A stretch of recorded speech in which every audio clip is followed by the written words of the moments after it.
Yes, it is finally here. It took 4 months for them to deliver this to me. I bought this online. This is the Jeda wireless pad on the right and the Jeda Model 3 USB hub on the left.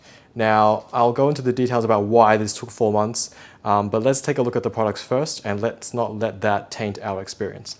So let's start with the wireless pad on the right. Now, this came as is. There was no, shrink wrap on it or anything, so it makes it easy. So I'm going to start with that.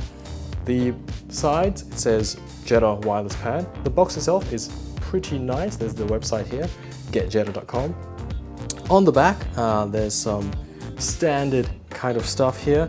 It says Jeda wireless pad, Tesla Model 3 wireless phone charger. Has some specs about the voltage that it will provide. So let's get this thing open. So straight away, you get presented with the charging pad. The bottom is really nice. It's this really vibrant red, orangey kind of color. Now, unfortunately, it still does take a micro USB down here, which is a bit of a bummer. But that's okay because they do provide 2 short micro USB cables. So this should be just long enough to reach those USB ports that are under the center console. So there are 2 here. So let's take a quick tour around the pad itself. So this is it. It has, I guess, 3 charging locations.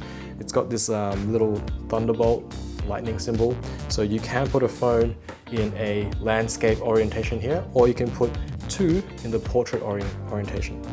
So it feels pretty good, feels rubberized, feels kind of the same as the rubber mat that comes with the Model 3.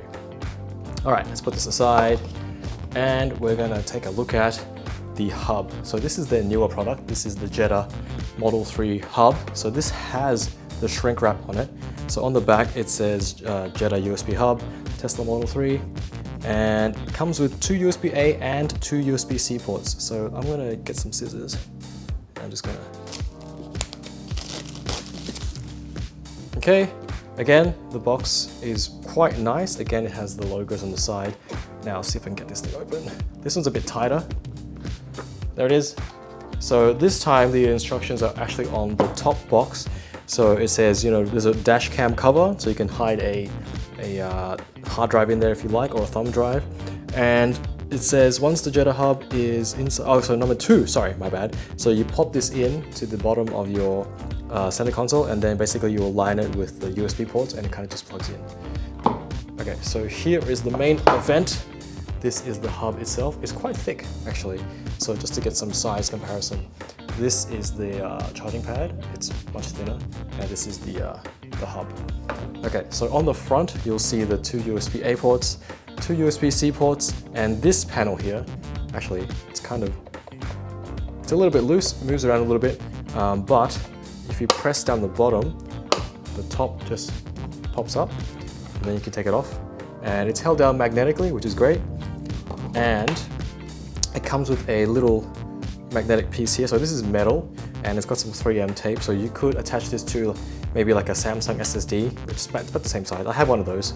So again, I'll demonstrate this later down the car. And it also comes with a small, short USB-C cable, which is really nice. If you don't have a hard drive, then you won't have to use this cable. You could just take this off and plug your USB thumb drive or whatever you have straight into there, which is really good. So altogether, you have basically 3 USB-A ports, one is hidden, and 2 USB-C ports. So that's about it for this. On the back, you have the 2 USB-A ports which plug into your car. So what I'll do now is, we're gonna hop into the car and get this thing set up and see what it's like. Alright, so I'm in the car now. Now the first thing you want to do is stick the metal plate on the back of your SSD. So if that's what you're going for, if you have a Samsung SSD or any SSD in this kind of form factor, stick the metal plate on the back. It's just some 3M tape on the back. So stick that on, and let's put this aside. So next, obviously open your center console. So I have mine wrapped, that's why it looks a bit different. If you want to see the wrap video, I'll put a link in the description. So next, you want to lift this up. I prefer to put the hub first. So in here, if this focuses, yep, so you'll see there's 2 USB ports here, The shadow is really bad in this video because it's quite bright here in Australia. So there's two USB ports here, and basically the hub will slide in here and then plug into these USB ports. So I have the hub right here. So it's actually quite tight. So if you just let go of it, it kind of just sits there. So what you need to do is you need to put it as far back to the wall as you can, and then it will go in. If you leave it too far forward, basically this channel it's narrower at the front, so you can't get it in. So push it as far back as you can, and then just let it drop, and then eventually. Okay, so it just popped. That means the USB ports are aligned. Now, right now, the bottom is angled out more than the top. So if you just push the bottom in, give it a firm push, and now it's plugged into the USB ports. And next, you want to pop the panel out. So push this bottom part. Bottom part pops out, and then we can put the SSD in. So the USB-C ports on the right, pop that in, plug this in, and that's it. That's pretty secure. And then we can pop the lid back on. Lid, again, magnets. That's it, it's back on. And now we want to thread the USB, micro USB cables that come with the package through these holes up here. And then we can remove this pad. So actually, let's remove the pad first. So this is the one that comes with the Model 3. It's easiest to remove from the top, and it's just a flexible kind of plastic. As you see, it's already all scratched up just from putting phones on it.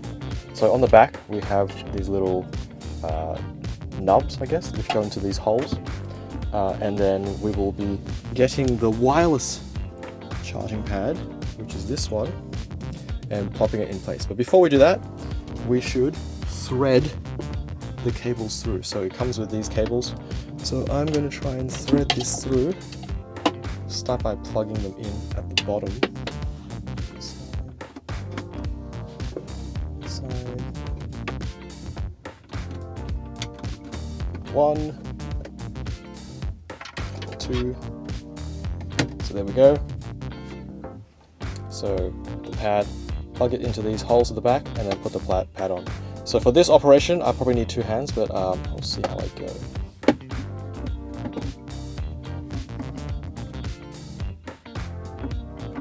Okay, so yes, I definitely needed 2 hands there to do that operation. So there you see it, it's plugged in, both USB cables, so they're micro USB cables. Now you just have to kind of thread the excess cable back through that hole just by pushing it down. So if you lift it up, it looks like this. You'll have the cables coming out here. Now I have noticed that this pad is obviously a little bit thicker than the original one. So it does mean when you open it, it does rub against the top a little bit. So this actually, it forces this down a little bit. So if I show you again on the side, as I lift it up, watch this top panel, it gets pushed down. So keep that in mind, this pad is a little bit thicker.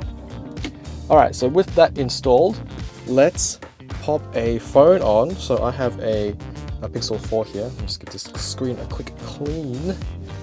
Okay, so Pixel 4, you pop it on and it just does the wireless charging thing, and then it starts charging. Now I noticed that it takes a couple of seconds before it actually starts charging. So when it does start charging, on the bottom here, it's meant to say charging wirelessly, so there it is. And I have noticed that, see, you see that? It stopped charging and then it starts again. So I have a Pixel 3 and a Pixel 4. The Pixel 3 charges very well. It's very stable. It just charges, I mean, slowly, but it does charge. On the Pixel 4, it seems to, every so often, this will stop charging and then it will start charging again. So maybe if you have like a higher capacity phone or like a newer phone that uses more power, this charging pad may not be able to charge it. So I only have Android phones, so I don't have an iPhone, so I don't know how that goes, but it does work, but it could be better. So it works in the the landscape orientation as well, and it also works on the other side. So there you go. So it works in all 3 positions.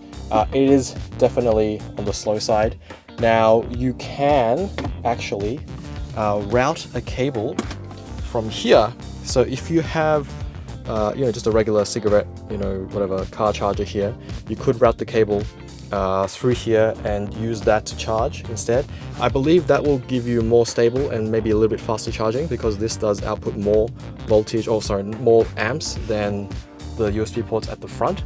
But to route it, I think you have to take off this panel, which I haven't looked at doing yet, but I may end up doing that in the future.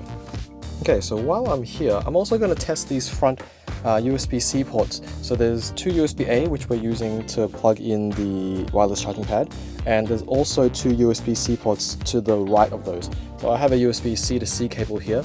So what I'm going to do is I'm going to plug this into my phone and see what happens. See if those ports are able to charge, because everything is coming off the two USB ports at the front. So I just plugged that in, and it's not charging at all. So it doesn't even detect that it's plugged into anything.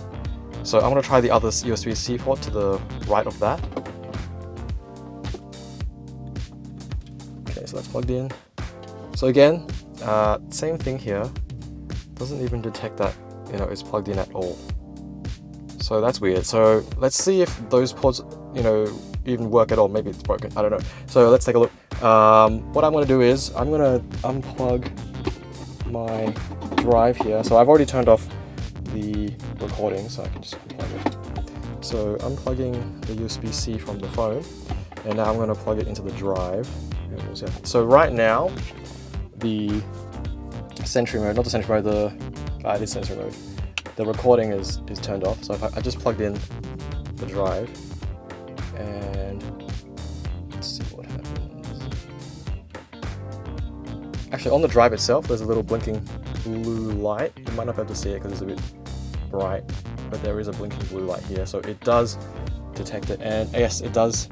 The drive does show up. So for whatever reason, I guess there's not enough power from those two USB-C ports to charge your phone. So it's a good thing to know. So if you did plan on using those USB-C ports to charge something, it's probably not going to work. Stick to the two USB-A ones on the left. And I think that's about it for this video. So I did say that I was going to talk about the shipping. So for whatever reason, I ordered this thing in August, and it took them like 4 months to ship this out to me. So there was a whole bunch of shipping issues. They had issues with the hub, so they had to, you know, redo the order. They had to remake the hub and so on and so forth. But eventually, after a lot of emails, they did manage to send it out to me. And I think it got stuck at customs for a bit as well. But yes, it did arrive, and I mean, it's okay. It's quite pricey for what it is. I mean, it doesn't even do like fast charging, but I guess the fast charging is not their fault. It's the fact that these front two USB ports are not the fastest. You can solve that by routing a cable, you know, from the back here to the front. But for the convenience, I think it's good. The fin finish is great. There's one thing I noticed already. So I have used this for about a week, and I can see here that it's already starting to get a bit scratched. So I guess it's the same material as the one that came with the car. So this will get scratched up, even with just like a phone. I have no case on the phone, maybe that's why. But yeah, just by taking the phone on and off, it will eventually scratch this plastic. The hub is great. It looks great, it fits well. So yeah, that's this video. Whether or not it's worth it, I guess it's up to you. It's a bit pricey. There are a lot cheaper ones out there. If you don't care about the hub, if you don't care about the fit and finish, then just any old regular hub will do. So I hope this was useful, and thanks for watching.